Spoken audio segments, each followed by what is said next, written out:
don't want to continue to do the same thing over and over again. Yeah, You get bored. Like who wants to eat the exact same thing over and over again? Very little yeah, people. yeah. See, I actually had a conversation with Flip Gordon, Oh, nice. and he was telling me, he goes, so, and cause I was, I like to, ask guys who've been doing it for a while, for some advice, or what do they think, or what would they tell themselves if they could, start now. And he said, you always got to change it up. You never want to stay Hmm. looking the same, doing the same thing, because then you just stale out, and that's that. So like, all right, so now I'm changing it up, trying not to keep the same gear all the time, wear Right. different stuff, do different things. Um, and then I put a cap on myself. And that same day I talked to Flip Gordon, I had talked to Richard Holiday, Mm. and I was talking to him about, I'm like, man, I'm giving myself till 30. He goes, if you're doing that, I'll just quit now. Just stop wrestling. And I was like, Wow. what? Like, he goes, I didn't get my first, chance till I was 30. He goes, you never know when you're gonna make it. If you really want it, you'll go for it. But if that's the mentality you're gonna have, you might as well quit now. He goes, you can't cap yourself in this industry. And it made me think, like, it made me think really, really hard that day. And I thought about it, and I was like, man, let me just, shit, man, I'm just gonna push myself until, I guess I can, I'm gonna get where I want to get. And people say, it's a one in a million, you're gonna make it to WWE, AEW, whatever. But I'm gonna take those chances, and I'm gonna try to, be the best to me I can be, because in reality, that's all you can do. It's true. And no one's going to do it for you either. Like Yeah, you have to go out there. You've got to grind yourself. You've got to hit the road. You've got to, get out of your bubble. Like, yeah, yes, you have learned this place, but going out to other cities or like, I mean, Texas is so gigantic that what y'all are working down in Corpus is going to be probably a little different than what we're doing up here in the DFW area, or even in Austin or yeah, Houston or El Paso, or even like in the Lubbock area. Like, and that's just Texas. And then, you get into Oklahoma and all the other surrounding states that you have to continue to learn and grow. Otherwise, you're just going to get stagnant. yeah, exactly. And what's crazy is, I've met some people out there who are moving to Texas because of wrestling.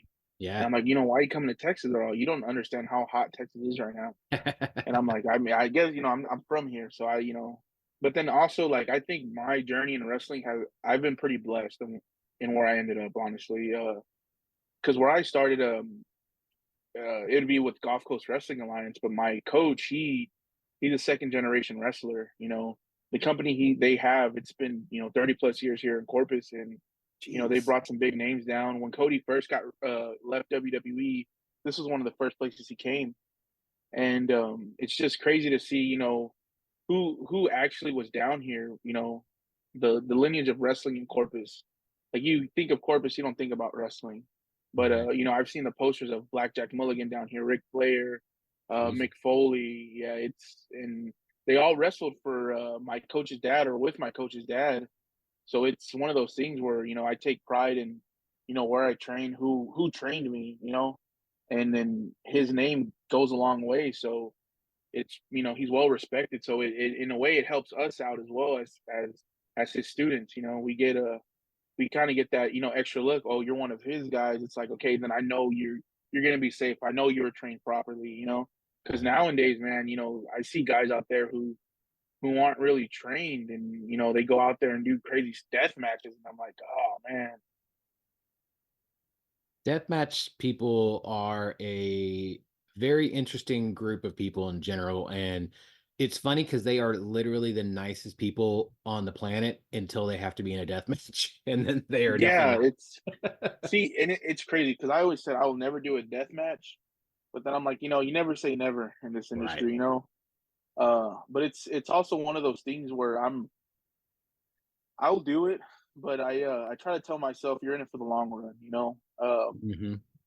A lot of stuff is short term, so if you want to make this long term, you gotta take care of yourself. And Yep. I mean, I see some guys go out there and they put on some damn good matches and death matches, Yeah. and then but one, like, there's just some things that scare me when it comes to, like, getting thrown off of anything. If I'm being completely honest with you, Yeah. like seeing some of those videos of them jumping off scaffolds, and God, yeah, I'm a lot of weight, man. I'm 380 pounds. I don't think that'll be very comfortable coming down. No. Well, it's funny. I actually talked to somebody a couple weeks ago, and he said that the superplexes actually hurt less than just like a regular body slam because you're higher in the air, and so there's, I guess, more give somehow. I was like, I don't think that's how gravity works, but okay. Yeah, yeah, I haven't experienced that one yet. I Oh, don't okay. really comp my feet too much. Yeah, yeah. Actually, if I'm being completely honest, my first match where I did come off my feet was against Rick Savage. Oh. Yeah, I was like, man, you're one strong SOB, because you picked up 380 pounds like it was nothing. Well, he's a former power lifter himself too, so Yeah, yeah, yeah. That's what he was telling me when he told me, he goes, yeah, I've lifted heavier than that. I'm like, oh, dang, okay, yeah, my bad, man. yeah. But yeah, it was cool, man. He gave me a lot of knowledge when it came to wrestling and all that, and I just feel like being in Texas it helps as well. Hmm. There's so many promotions out here, to work RCW, Yeah. down here with Gulf Coast, up there with VIP, DFW, Yep. you know, even reality of wrestling, so the all through Texas there's a belt of wrestling, promotions. Yeah, I do feel like as much as we're not obviously in the territory system anymore, there are now still pockets that are quote unquote territorial, but there are Yeah, like they're like the tent poles for the area, like you just said. Ring of Honor or Reality of Wrestling, not Ring of Honor. Reality of Wrestling is for Houston. You guys have Gulf Coast down there. VIP is the one up here, but there's still smaller promotions in the area that are still putting on absolutely amazing matches. And yeah. so it's as much as we're not in the territory system anymore, there's still territory is still very much alive. Oh yeah, yeah. So much so, and another thing that I try to stay away from is the whole political part of wrestling. Oh yeah. Because it's I just want to wrestle. I don't want to burn no bridges, but it's one of those things where I mean I got to get myself out there. You know what I mean? Yeah. No, I mean you're right. As much I don't know, if you are running a school and you have somebody that wants to work somewhere else, let them work somewhere else. Like you had like as the teacher, you had to work at somewhere else at some point. Like you weren't there the entire time. So they've got to gain that experience. Even if you think they're not ready, let them, you got to let somebody have enough rope so that they can hang themselves if they do. Yeah, yeah. See, like a good thing about my coach, he told us he kind of gave us that, okay, I think you're ready, or no, you're not ready yet. I want to season you some more, get you more comfortable in the ring before I can, I send you out there. And he's let us go to those promotions where you know where you shit the bed, and you learn off those. Like, man, I one day I wrestled in San Antonio in front of maybe like two 250, 300 people, right? Later that night, I wrestled in Laredo for a small promotion, and man, I wrestled in front of 5 people. And mind you, the weekend before, I wrestled in front of close to 500 people, Right. and it was one of those things where wrestling will humble you fast. Yeah. It will humble you really, really fast. Well, then that's what's great too, because you have that contrast of being able to work a crowd that is super small and obviously is super intimate, and then you obviously the bigger one where you're going to hear more of the crowd and you can interact with them more and they can hear like the sea of booze. So being able to do Yeah, that, it's just like being at the gym. It's getting those reps in. Not every day is a good gym day, but the really good gym days, you feel it and you feel amazing afterwards. yeah, And it's just exactly. getting those reps in so that later you can really, show out. Yeah, yeah. That's that's one thing I learned. I kind of learned real fast was you know, every no matter I always say this, no matter how long you've been wrestling, you're gonna be a student of the game. Yeah. Just because you're gonna keep learning regardless. Wrestling is gonna keep evolving, and there are some of those bad apples out there, but those are the ones that you just try to stay away from. And because to me, the only way you're gonna make it in this business is if you know show love to everybody. Yes. Like there should be no hate. No envy.